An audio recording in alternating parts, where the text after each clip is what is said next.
આજની તારીખ એવી છે, મારા ઘરે માં મેલડીનો માંડવો છે, પણ આજે તારીખ લેવાઈ ગઈ હતી એટલે ખાસ આવવું પડ્યું.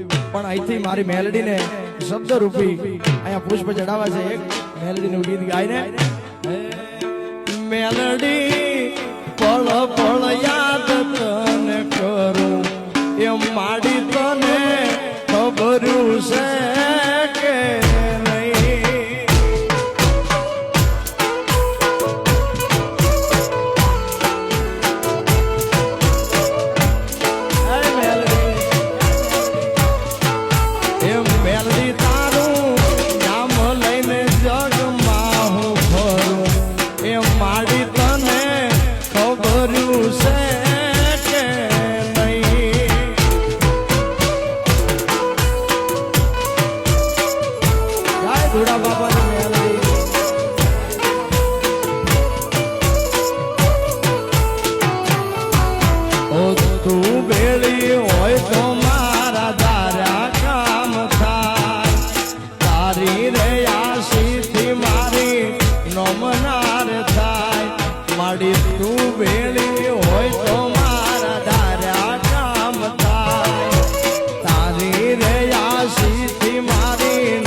દેવી તુને ખબર છે